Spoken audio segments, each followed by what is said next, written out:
Good morning, Tarosphere. It's Holly from Cape Cod Creatures, and we're going a little old school using Google Hangouts, mostly because I wanted to set up links and stuff in my doobly below. I have a fantastic deck for us this morning to preview. Technically, it's a Kickstarter preview. I'm really excited about it. It's called The Black Tarot. Now, full disclosure, I was sent this deck for free to review. And you know me, I don't pull punches anyway. So there's going to be some good and some bad in here for it. So let's go ahead and we're going to dive right in. So first of all, it comes in, well, the artist was very nice. He sent me, his name's Ian, and then Beaker put some macadamia nuts on this card. But he sent me a nice little note kind of explaining about the tarot and the project and whatnot. And I guess the whole story is he wants people to get the same kind of feeling looking through the tarot as he got feeling looking up at the stained glass window in a church once. I don't know that that's, maybe some people get that feeling. I don't know that I got that feeling. I definitely got like a really cool intuitive reading vibe from it. It's kind of, I can't quite put my finger on it. I don't want to count his experience out, but it's kind of a hard feeling to capture in a tarot deck, I suppose, especially there's no stained glass imagery in the deck, which was like kind of weird. But anyway, he sent this cute little packet of rose incense.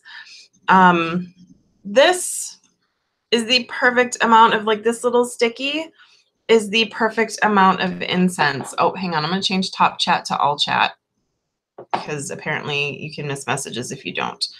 So there, I just changed my thingy. So he sent like these little stickies of rose incense, and this is the perfect amount of incense. This is all you need to burn right here. Just that much worth of a stick, not an entire fucking stick. Give yourself an incense headache that way. But anyway, I digress. So we have the deck comes in a tuck box, and it's a black and white tuck box, which is perfect for a black and white tarot with the symbol of the tarot on the front. And then on the back is just a couple of pictures of the cards. It says a 78 card of tarot, including 22 majors, 56 minor arcana, and in 4 unique suits. So that is something we will be addressing. There's no wands, cups, pence, or swords in this. It's here's my reference card right here. So you do get a reference card, which is nice. Instead of that, he uses spheres, snakes, keys, and stars, and they're not associated the way that you would think they'd be associated, if that makes any sense. So the spheres are for fire. The snakes are for earth. The keys are for air, which I think is probably one of the only ones that really makes sense to me. Although you could probably switch out keys for wands. And then the stars are for water. Although I would probably do stars with fire just because they're big balls of burning gas in the sky. And then he does, well, the snakes I could probably do. He does snakes for earth. That kind of makes sense because they're so grounded, but snakes could also go fire because of their venom. You could do them for water because their movement's so fluid. I don't know, there's all sorts of, and the spheres I could definitely see as more of a water suit as opposed to the fire suit. I think that's the one that throws me off the most is spheres as fire. But anyway, coffee, I need it, my lifeblood. All right, and then you get this totally cute art card. It's just the logo for the deck. You could use it as an extra card if you wanted. I'm just going to put it aside as an art card for now until I really sit with it and associate a deeper meaning with it. And then the deck itself, super awesome, is silver gilded. Now, let's discuss gilding. Unless you were going to put out $1,000 bajillion for gilding, what you want is this rough metallic gilding. The only time I've ever really seen silver gilding done right is on the James R. Eads deck, Prismavisions. But I have a feeling he put out a lot of buckaroos for that gilding. Hi, Tribal, how are you? So this gilding, you get a little bit of silver glitter at first. It's already worn off. I've used this deck a handful of times for readings, but it's the kind of gilding where if you're going to nick it, because eventually you will, because it feels so like it's almost like a matte silver gilding. It's like you're not going to notice if you nick it, which is nice. But the gilding all the way around had no imperfections to start off with, because of my fingernails and all that good stuff. Oh, I'm good. I'm hanging in there, Tribal. We're reviewing a new deck. Am I freezing? Ugh. We're reviewing a new deck called the Black Tarot. And it's really, really cool. So yeah, you know what I forgot to do? I've been using this deck. I forgot to put it in its respective suits. So we're just gonna flip through the deck a little bit. So it's really stark artwork. Hi, Leslie, how are you? It's really minimalist artwork. This is the Lover's card.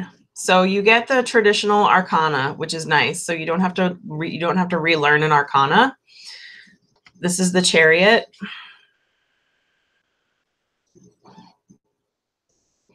I really enjoy the overhead view of the Chariot. That was interesting. This is an ace for the keys. So this one, am I freezing, you guys? Tell me if I'm freezing. My computer's doing like some background bullshit. But anyway, this is the, I'm gonna have to make a video for this, I think. But this is the Eight of Stars, which would be the Eight of Water, or the Eight of Cups. So like a sense of moving away. I'm sorry that I'm freezing, you guys. If it keeps happening, we'll restart. But so yeah, this would be the Eight of Cups, which normally we see the guy like kind of walking away from all the cups and moving on. This one you still almost get that sense where he's still dealing with all of these stars over here, but he's already looking toward a new one. But again, it's like one of those you have to kind of keep in the back of your mind that, you know, they have to kind of relearn the suits a little bit. If you're going to use this deck on the regular, you need to get familiar with it, which is all right. Well, as long as I'm not frozen anymore, you guys, just let me know if I continue to freeze. Okay. So yeah, it's like it's gonna, you know, it's again relearning. You don't have to relearn everything, but you do have to relearn suit meanings, which is a little bit of a pain in the butt. I mean, it's only 4 things to memorize really at the end of the day, but Hangman is pretty traditional. This is the Death card. Again, also pretty traditional. This would be the Ace of Stars or Water. This is a fun one, the 10 of Cups, where you do almost get like that World card feeling, like a sense of completion and surrounding, like it's I don't know, I feel like these tell a little bit of a better open-ended story. The other thing I should say that I really enjoy about these cards is that they're faceless. The stark artwork with the people, normally, you guys know I don't usually dig a people deck, but because they're faceless and very ambiguous in shape, like these are just, you know, like art 101, like figure sketches. These aren't like, you know, let's get down and do some oil paintings and some watercolors and stuff. It makes it really easy to put somebody else in the card, if that makes any sense. It doesn't lock you into preconceived notions of whether or not the figure is male or female, or whether or not they've got blonde hair or black hair or red hair. It just makes it way easier to imagine somebody else in that situation. That's the Fool, by the way. I really enjoy that. I asked him why the Shepherd's Crook in the Fool card, and he said it had to do with divine guidance, which is kind of cool. And also the tree that he's dancing on represents the tree of life. And then when I asked him whether or not it meant, you know, Yggdrasil from Norse mythology, or whether or not it meant Kabbalah, tree of life, Hermeticism, mysticism, that kind of thing, he just replied, yes. So he's definitely put some thought into this deck to make it interpretable a few different ways, which I really enjoy. Benabel Wen would dig this deck. She would absolutely love it, because I'm sure there are piles and layers of symbolism and esoteric meaning to be gleaned from it. And I am just not knowledgeable enough to really dig in. Which one is this one? This is the, oh, so this is, so a sphere is a fire. I think I froze again. All right, so this is the, I need old lady glasses. This is the 8 of Spheres, which would be the equivalent of the 8 of Wands, which is an incoming message. But this is so different from what we're used to seeing for the 8 of Wands. Usually you see like and you still kind of get that movement in the card, like everything directionally is moving this way. But I mean, like he's juggling on a tightrope and he's got a few different things in the air. I don't know that that precariousness usually comes through in the 8 of Wands.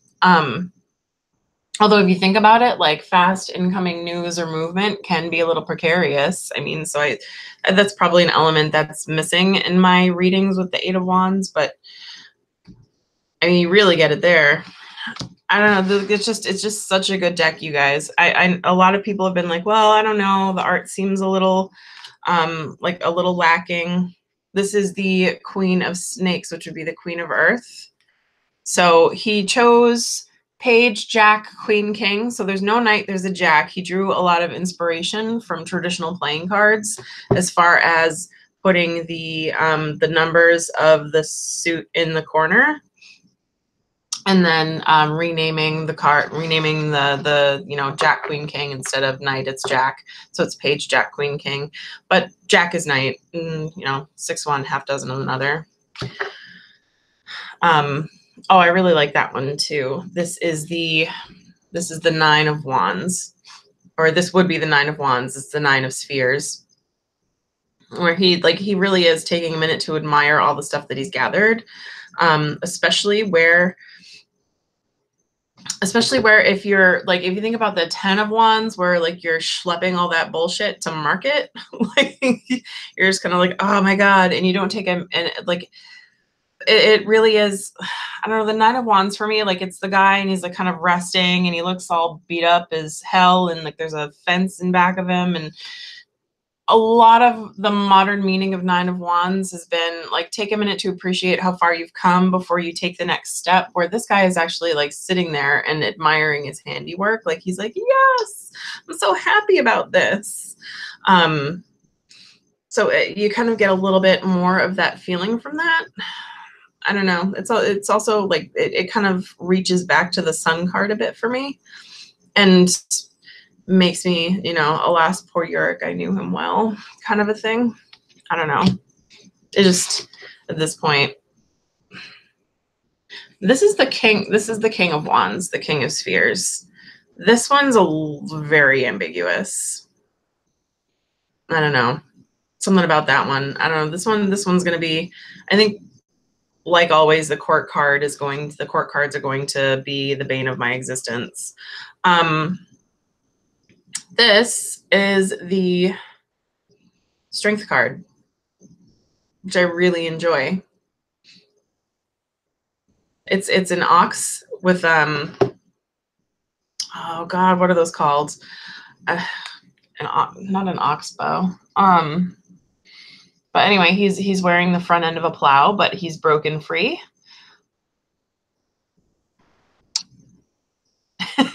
Yeah, Natalie, it does look a bit like, oh no, another sphere. I'm almost falling. Yoke, thank you. Thank you. Thank you, Crystal Mama.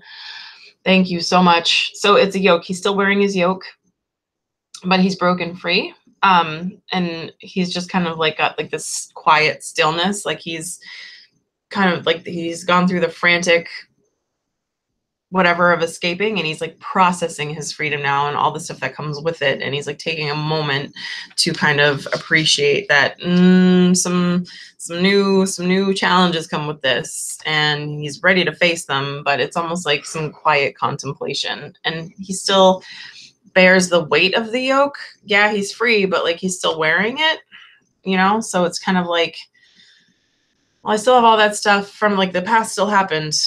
Like that happened, and I'm not in that situation anymore, but I still have reminders and I still have to deal with that. And it's kind of, it's a very, like, there's a lot to be gleaned from these simple little cards. I mean, the drawings are so simple that you're like, kind of like, well, what am I going to get from that? And 48 explanations later, you're just kind of like, well, shit. Like, I did get a lot from that. Oh my God. But anyway, I am going to, oh, this is another one of my favorites.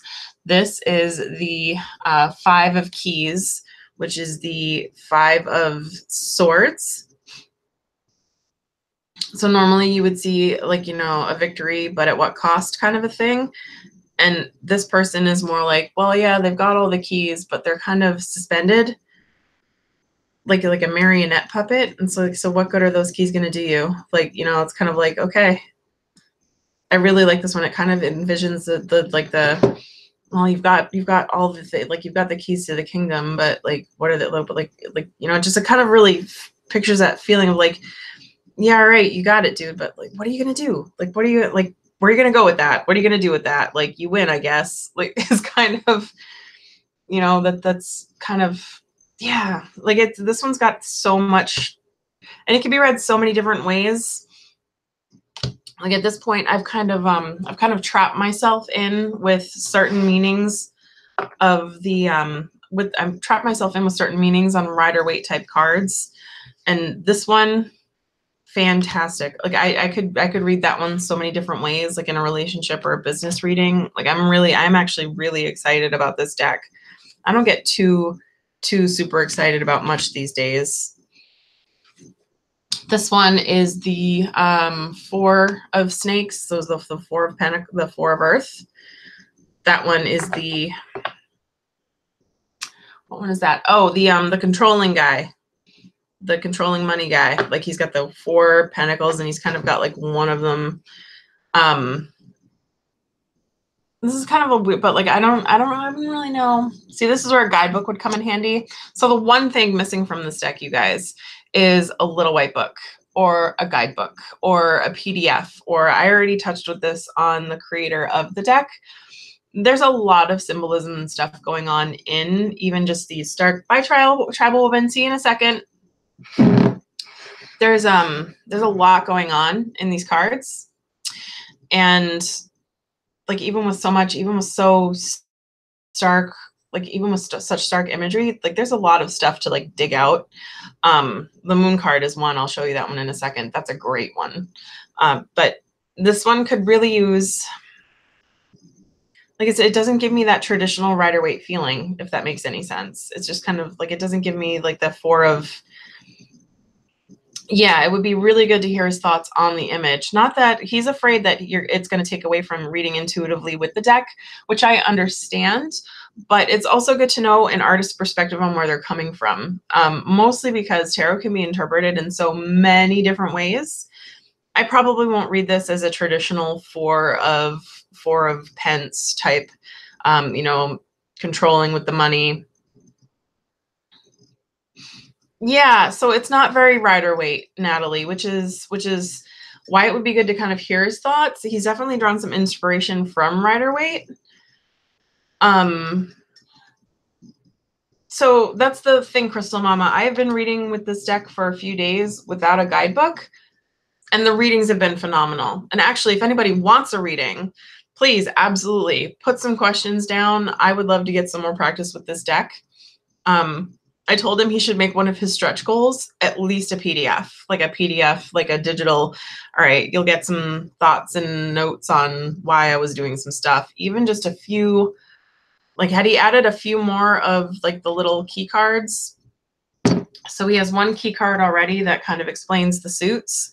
Had he added like a couple more to kind of touch on some keywords for each of the cards, a little more insight would have been fantastic. And he's always willing. So here's the thing too, completely, I have emailed him about 1,000 different questions. Oh, this is a great one. This is the eight of wands. No, is it? No, the 8 of pence. Sorry. See, snakes. I did it all, like confused it already. Yeah, that's the 8 of coins. Which is completely interesting because normally with the 8 of coins, we would see like a dude, there'd be 8 pentacles down here and he'd be like tinkering away at each one. And, you know, it's just, yeah, it looks very chariot-y, but it's not the chariot. I could see where it's forward movement in like where you've kind of tamed something that usually like you're not getting, like you can't get away with, but like look at like it's implying that there's violence used against the snake to kind of get them to move forward. It's a really, like, it's not going to read like a traditional Rider-Waite, but some notes would have been amazing. I'm just going to skip forward. I'm going to grab the moon card because that's a really good one. But yeah, if anybody wants any readings, here it is. It's at the very last one. This is the moon card. I love this one. You've got the anvil, which while normally, like if you think of an anvil, it's like, oh my God, that's so heavy and stationary. But an anvil is a tool for transmuting metal into something awesome and useful and good. It requires a lot of hard work and a lot of skill, and it's skill that's almost certainly forgotten. Like there's not too many people out there like using actual anvils these days. And then you've got a waning crescent moon, and then you've got it at the top of this hill with like, who are you looking up at it? Are you like, what's going on in this card? Like there's so much to be like gleaned from just that tiny simple little message. And I'm like, well, why'd you put the anvil? Why'd you put the waning crescent? Why is there so much room on this card still for images? So it's just, there's so much to get from the deck. But anyway, we're going to do some readings with it now because I could probably sit all day being like, well, here's why he did this. And then we could argue back and forth 1,000 different ways. But I would really love to do some readings. But yeah, so as far as quality is concerned, the deck is $39. That includes shipping to the continental United States. I think for the price that he's charging, considering it's an indie deck with free shipping, I would pay it. If I wasn't, I mean, hi, how are you? Hi, Nina Love. Yeah, so I would buy it. Had I not been sent it, this is a deck I would have backed. If he winds up adding stretch goals and some stretch goals are met, I will back it because I want the stretch goals. Damn you, I want the PDF. So much I want the PDF. And I would love to see a little bit of a better box, although this tuck box is decent. For those of you that have had like good tuck boxes and shitty tuck boxes, this is one of the good ones. It's kind of like the one for Darkness of Light Tarot. Well put together, sturdy so far. It's held up being like tossed in my purse and whatnot. The cardstock is a little bit waxy, very flexible. It's easy to shuffle. It's not too glossy, although it is. I don't know if you can kind of tell. Maybe on the back is better. Yep, it's slightly glossy. It's very like a Llewellyn cardstock. It's not quite a US Games. Well, yeah, US Games feels a little more waxy. Like the Bianco Nero feels a little more waxy, and it's a little bit slightly eensy teensy weensy bit larger. It's really hard to see the difference in how much larger it is. Oh, here we go. Maybe if I do that. Like it's seriously like a smidge of a smidge bigger than a tarot-sized tarot deck, but not, it's negligible. So easily shuffled if you have smaller hands, if you're used to shuffling a tarot deck. And again, I'm in love with this gilding. I'm not pro or against gilding one way or another. Shuffle's decent. Bridges really well. So I think for the price point, considering it's indie, the quality is like there. And where the images are so simple, the borders aren't that big. You could cut them down if you wanted. Where the images are so simple, barring something really horrible, I don't think too much is going to go wrong in production of this deck. So I feel like this, if funded, this deck is one we stand to get relatively soon. Oh, this is a good one too. This is the Seven of the Seven of Swords. Where, so the Seven of Swords traditionally is one where you see the guy and he's like got the swords and he's sneaking away like a little shit while all the other people in the back of the in the background are kind of like, I think that guy's stealing from us. This one is keys dropped into the bottom of the sea, where if you've ever dropped important keys into the ocean or into a pond, or, you know, just something that sinks right away, it's gone forever. And you can try like hell to get it back. And if you have an amazing stroke of luck, you might be able to find it. And that's kind of like getting away. Like, so the Seven of Swords for me is always about getting away with something, not necessarily in a good or bad way, that normally you'd never be able to get away with. It's kind of like, fuck, how would I do that? Like, it's kind of, oh, like it's got this really great energy for me, kind of like a, there's no way I'm ever doing that again. Like if you drop something and then you like hacky sack it back up and you catch it, but you've never played a game of hacky sack in your entire life, like that's the kind of energy I usually get from the Seven of Swords. Not so much like a stealing or a deception or I can't believe I'm fucking getting away with this, or I can't believe I just did that and it worked out perfect, like that kind of a thing. So this guy has a complete chance to kind of catch those keys, but it's still ambiguous as to whether or not he's going to get them.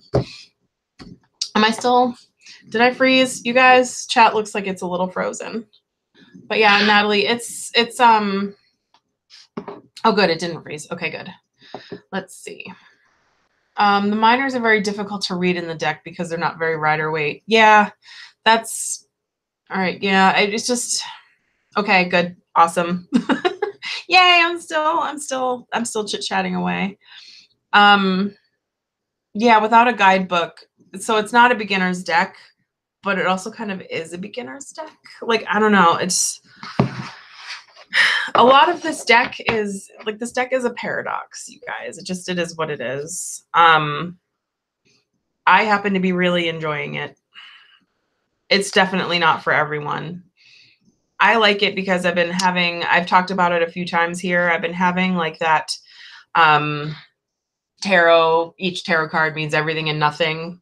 And like, you know, dilemma that I've been talking about, where it's just like, I don't fucking know what it means, because it could either be a frustrating deck or not yeah, it's one of those, it could be a very frustrating deck, Crystal Mama, or it could be one of those, you know what it reminds me of? It reminds me of that exercise. Who raise your hand if you remember Eclectic Tarot Forum. Yay. Now raise your hands if you did the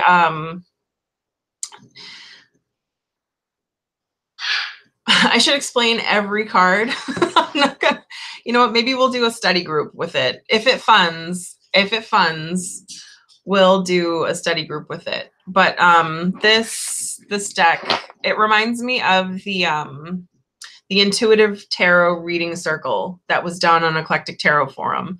You weren't allowed to give guidebook explanations in this reading form, and you weren't allowed to be like, well, this means, and this could possibly, what you had to do was almost walk through each card and tell a story. So it's hi, Live Kind, how are you? Yeah, what you had to do was kind of walk through each card and tell a story, and like toss all the meanings that you knew aside. And the moderators would call out your bullshit if you were like, well, it means, they'd be like, I don't care what it means. Like, focus only on the image in the card. And it's a really hard exercise to do. But it's fantastic. It definitely stretches your reading. It stretches your imagination. It's, even if you get the reading completely wrong, it's all about walking out of, oh, hi, Unicorn Owl. How are you? it's all about walking out of your comfort zone and just like, again, really kind of like every once in a while too. I'm not a great intuitive reader using that method, but every once in a while I would hit on something that was just kind of like, wow, that was spooky. That was spoopy, weird. So yeah. Anywho, how do you all feel about getting readings? I'm doing readings, you guys. Take advantage. So yeah, like I said, the deck shuffles beautifully. It's a really interesting, like we could probably spend hours talking about this deck. I'm not going to, but we could probably spend hours. Oh, and if you don't want a reading on YouTube, by the way, if you follow the links in the doobly below, by the way, you can click the link to my forum. Was it forum.tarotsphere.net? And in the reading exchanges, I am doing readings with this deck in there as well. So if you want a reading here, go ahead and pop it on. But if you think if you don't really want it on YouTube, you can go ahead and pop it in the pop it in the forum, the reading exchange portion of the forum, which is kind of cool. I don't know. I don't read there often. A lot of other members do. But this deck was just so intriguing. It's kind of like, I need to read with it. I just need to. I got an itch. All right. So questions, if you want a reading now in the doobly. If not, you can put them in the forum. You can post them on my forum. Trying to get that forum rocking, you guys. It's been a little slow lately, and I blame myself entirely. Because I am bad at running a forum. I'm bad at running a forum. And if it wasn't for my awesome moderators over there, weird sister drama. Okay, Live Kind, you're on it. You got it. Weird sister drama. Hi, Rivu. How are you?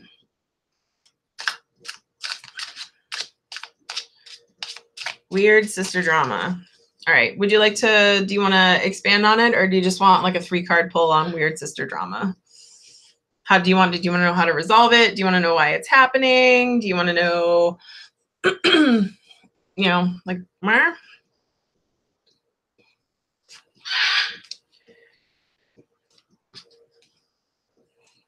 I'm just going to do a past, present, future for it. Yay, past, present, future. All right. So for past, you got the Jack, aka the Knight of Water, which tells me that there's some emotionally intentions from her and her fam. So you've got the Knight of Water, somebody who is definitely an animal person more than a people person, which could tell me that there's probably some huge miscommunication going on. Usually animal people are not good at being people. And then, they like animals for a reason, because animals, it's very, you don't have to guess with them. The stuff's just kind of written right on their sleeve. A lot of them like you almost unconditionally, because you in turn are willing to kind of take their stuff into consideration. Like, you don't expect a bird to act a certain way, and you don't expect a horse to act a certain way. You accommodate your behavior to that animal. And likewise, that animal is never going to lie to you. So there's no drama. Like their emotions are their hearts are on their sleeve. And then for the present, you got the Ace of Keys, which is the that's the air suit in this deck, which is about a big idea. A lot of just some sort of different, I see probably clashing ideas. Oh, and a Tower card. Good moment. Yay. So this is the future Tower card. So what this all tells me, that there was probably some sort of huge clash and miscommunication over somebody had a certain idea about something, or they had a certain way that they wanted something to go, and it didn't happen that way because you just couldn't get the communication to mesh properly for whatever reason, or it just maybe somebody said something a little too harsh, or maybe somebody tried to dance around the issue without really addressing it. But there's one big idea, one big thing, one big, you know, like there's a huge there's a huge thing like that stands in between the two of you, and it needs to be resolved, and it's not going to be resolved until you actually like come to blows with it. The Tower card is usually a card of transition and fight and disaster and dilemma and drama. This is a very precise lightning strike at the base of, like, through the window at the base of the tower. But in this deck, the tower isn't crumbling. It's not falling apart. It's not broken in half. The lightning strike here is almost surgical. So if you can steer the fight or the argument or the issue, like if you bring up the discussion, they destroyed 2 brand new decks you had mailed there. Yeah, so apparently there's definitely a clash of ideas. If you are going to talk about it, you need to be very surgical about the way that you talk about it. Like you need to maybe be a little more logical per the key card. Oh, I also drew a second card for you as well because, yeah. So you get the 3 of Cups, the 3 of Water. This is a very hard symbol to make with your hands. I don't know if you guys have ever tried to make this. The 3 of Cups is the 3 of Water is usually a card about celebrating togetherness and unity. So I feel like after you have your tower moment and your fight about it, there's a way for you to come back together. Just maybe tell them like you don't use the cards for bad luck or anything like that. And destroying somebody's mail is a federal fucking offense. So they shouldn't be doing that to begin with, because what they did was against the law. What they did was wrong. What they did violated your privacy.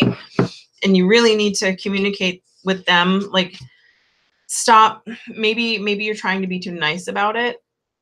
Be a little more direct, like an animal would be. Like, just lay your feelings right on the table. And there'll probably be a big fight, but afterwards there'll be a coming together. So I think you'll be all right. But you need to get it all out there. You need to have, like, this is going to come to blows. And I think sidestepping it and just kind of passively aggressively not addressing it isn't going to help you. All right. See you. I can't believe they destroyed 2 brand new decks. Not cool. Yeah. They haven't apologized and they haven't paid for them. So 1, you need to not have anything mailed there ever again. Bitches. All right, let's see. Who are we doing next? I think Nina Love was next. Let's see. Sister Drama. Do I see Nina Love moving or traveling far for a job offer in the next couple of months? So Nina Love, job offer. And travel.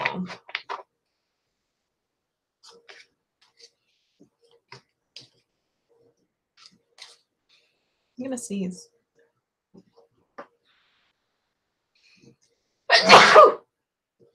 Better. Oh my goodness. All right. See you. Aw, Night Unicorn Owl. Oh my God, that's an adorable thing right there. All right.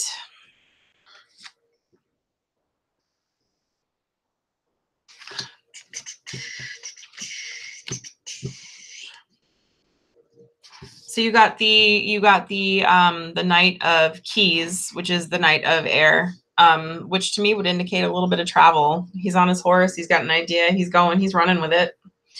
And then you also got the Queen of Stars, which is the Queen of Water and Emotion, and you got the Queen of Spheres, which is the Queen of Fire. So if you do move, it's probably going to be a little rocky. Not that you're going to regret it, but moving, especially for a job, there's always a little bit of turmoil. The hand positions of these two figures are really interesting, where you have the emotion lady is just like, here's my star. Also, hi, everyone. And then in this one, she's a little more closed off. She's still offering stuff, but she's almost like guarding her heart while she does it. She's like a, here you go. Maybe just take it. So you're probably going to have a little bit of a hard time making friends and stuff out there if you do decide to move for the job. But it's not necessarily a bad thing that you go. Probably, you know, the Knight of Swords is, or the Knight of Keys in this case. So air, intellect, and tools. It's going to be really good resume experience. It shows that you're willing to travel for a job. If you do go, know that if you go from a professional standpoint, if you go and travel for a job, whatever this job may be, you should stay for at least a few years. For your resume, it looks really bad if you stay for anything less than a year. So if you're looking to use this later, as far as resume experience is concerned, but that tells me that's going to be your main concern out here. If that was the case, we would probably have seen a Queen of Keys as well. But we don't. So I think emotions and passion and all the good stuff that's going to keep you anchored in your new place is going to probably be a bit of an issue. So that is what we see for your travel. So let us know how that turns out. That'll be interesting. Oh my God, why am I putting decks in weird places? All right. Who else do we have? So Nina Love. Natalie wants him reading about friendship. He's sending mixed signals and you can't make any sense of it. Mixed friendship signals, that's no good.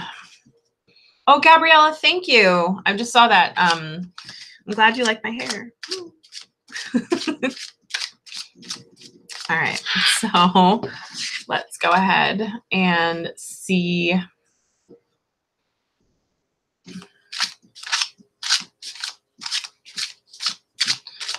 All right.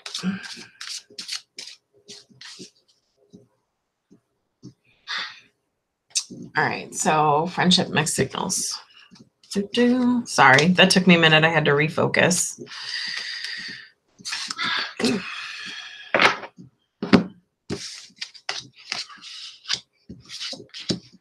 Okie dokie. So you got the Six of Snakes, which is the Six of Earth, which is really interesting. And then you got the Four of Spheres, which would be the Four of Wands traditionally. And then you got the Three of the Three of Wands as well.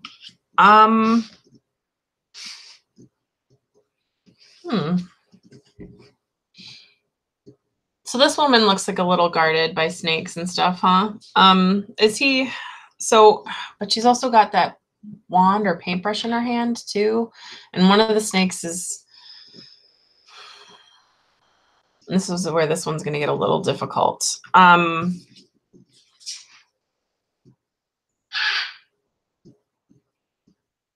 This tells me somebody's feeling a little bit guarded, maybe. You know, you're okay, like, or you're just being bombarded with attention for whatever reason. Like, you're okay with the attention from this one snake, but all these other snakes are kind of like, nah, no, thank you. But either way, that still gives off a sense of feeling like very guarded. But at the same time, it has, again, almost like that world card kind of a feel. Like you're very fulfilled and like you're good where you are. So even if he was giving you kind of mixed feelings, you know, if he's sending out mixed signals, do you want them? Like you have to kind of like, would you like, even if he was sending you like a clear signal, like would you welcome that attention? Would you want to take it further? Like like what would you like? I think that's something that you need to examine, first of all, like whether or not that wants to be something that you want.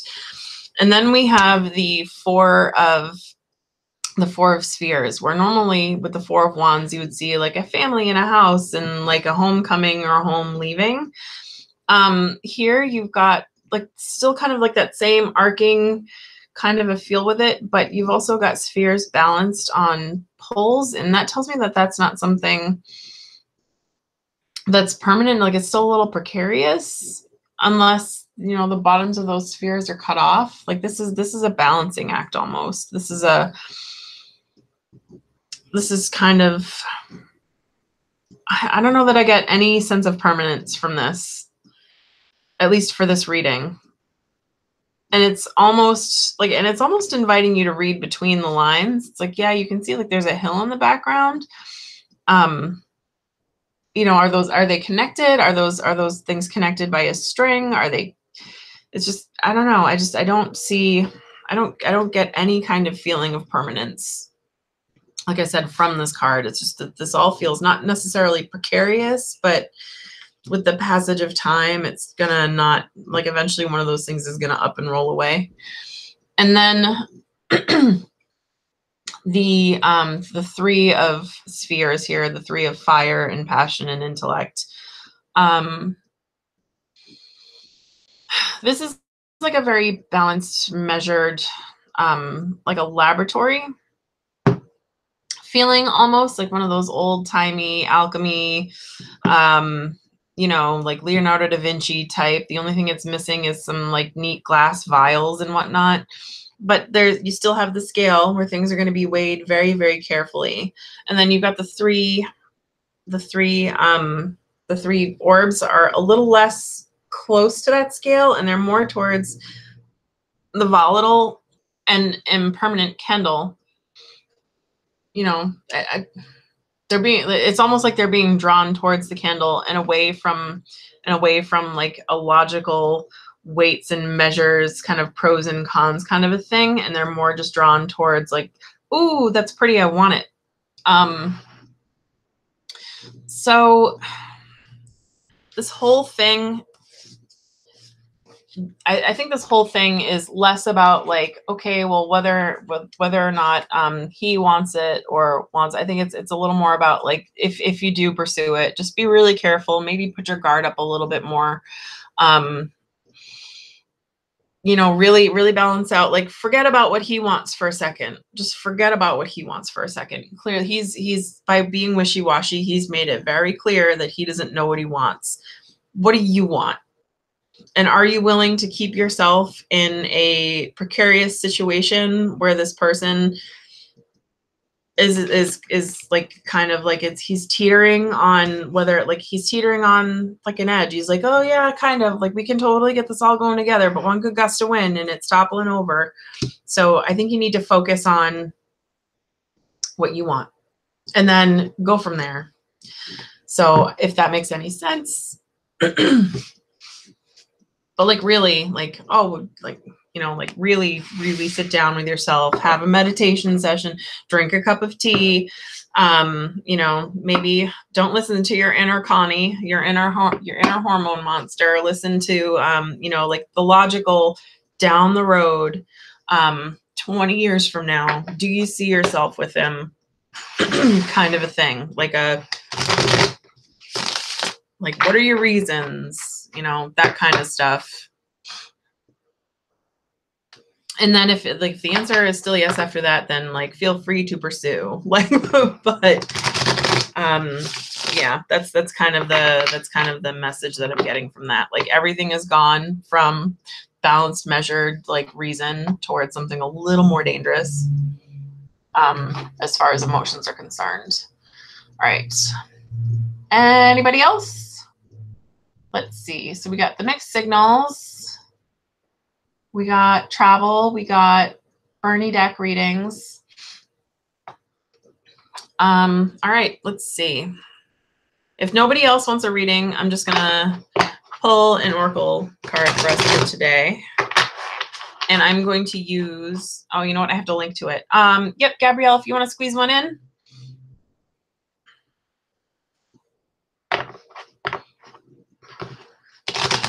Yeah, Gabriella, if you want to squeeze a question in, now would be the time. Now would be the time, my dear.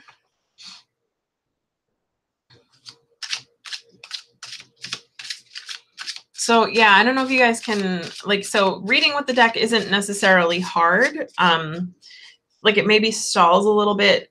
Like there's a little bit of a stalling for a jumping off point because it's so unfamiliar. But once you get the ball rolling, it's a little bit easier. You just started a new position, and you know what? You just had some jumpers, so we're going to use those.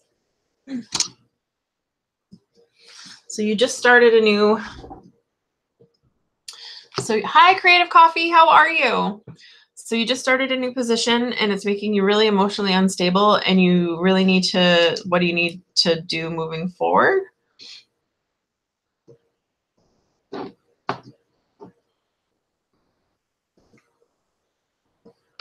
right.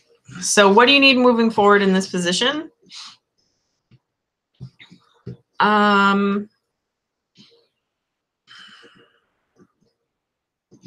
Okay, so this was one of your jumpers, is the Devil card, which I'm totally not surprised to see here.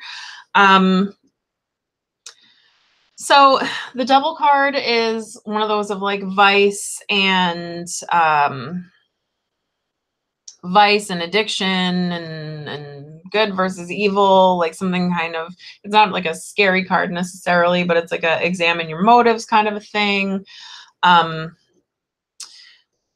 guessing you took this job because the money was really good. Like you know, usually when I see the Devil come up in any kind of a business or money or job or career reading, it's because the money was good and you couldn't say no. It's kind of one of those, not necessarily a sell your soul type of a moment, but like oh, that's really, it sounds like a really good job and the money is really good and I can't say no, and all right, fine, just give me the job. Like, even though in the back of your head there's a tiny little voice being like, no, what are you doing? So you know, that's kind of the situation you find yourself in now. That little voice is kind of like, I fucking told you so. And you're like, shut up, little voice, you're not being very productive or amazing right now. But you did get the Ace of Snakes, which would be like the Ace of Earth and Pentacles and all that stuff. And then the Queen of Wands or Spheres, which is the Queen of Fire. So, well, this card might have been why you were put in the position you're in. This card tells me that combined with this card, okay, yep, you're in a job where like, okay, the money's good and you don't exactly like it. Start saving, start putting those pennies away. And I know that sounds like super like dad advice, but the Ace of Snakes is all about making sure that like, okay, you want to move on, you hate it, great. Let's make a practical plan. You need to put together all that stuff that you need to live before you bounce. So start saving some money, get like enough for a couple months rent saved away, get, you know, start figuring out how to coupon, like save money wherever you can, put it away, start like dusting up your resume, you know, and just kind of really, really just kind of be like, okay, I hate it here. Make an escape plan. Even just making an escape plan is going to make you feel so much better. And knowing that you're like putting stuff away and like you're taking steps to like leave, okay, the job's not great, but again, if the money's really good, there's probably some extra there. Put some stuff away and start putting feelers out for a job that you really do love. And then you got the Queen of Fire. And the Queen of Fire and passion, that's all about somebody who, you know, they know what they know what they want. They know what they want out of life, the passion, like all that good stuff. But she's a little more guarded. Again, like this kind of, you know, this is all right, no, yeah, I'm going to put myself out there. I'm going to do what I love, but I'm a little older. I'm a little wiser. I'm not going to take the first job offer with really good money that comes along. Like I'm going to really hold out for something that, you know, that really like reflects who I am as a person. And I know I can do, like, I'm going to make a good career choice for my head and my heart and my pocketbook next time. I'm going to make a better, well-rounded decision. But in the meantime, you just got to work with what the devil gave you, baby. I don't know why I said it that way, but you just got to. So yeah. So maybe like if you can prepay some bills or save or like figure out a good budget, like that kind of a thing. And I'm not saying be a hermit, but like maybe free activities is your thing for a while. You know, maybe you don't buy a book, maybe you go to the library instead, kind of a thing. You'll be able to figure it out. But you'll get out of there. You're not there forever. But I mean, you know, I think as soon as you acknowledge that you made a deal with the devil for that money, proverbially speaking, you'll just be, it'll be so much better for you. Like you can make an escape plan. But anyway, Creative asked, how do I get all those cool colors in my hair? My friend Rachel dyes it. She works for a salon and we bleach out my hair, and then I look up photos on the interwebs and I say, ooh, give me this. And then we spend a couple hours where she dyes my hair, and then I pay her some money. And that's how I usually get all the cool colors. And then I also plan in advance.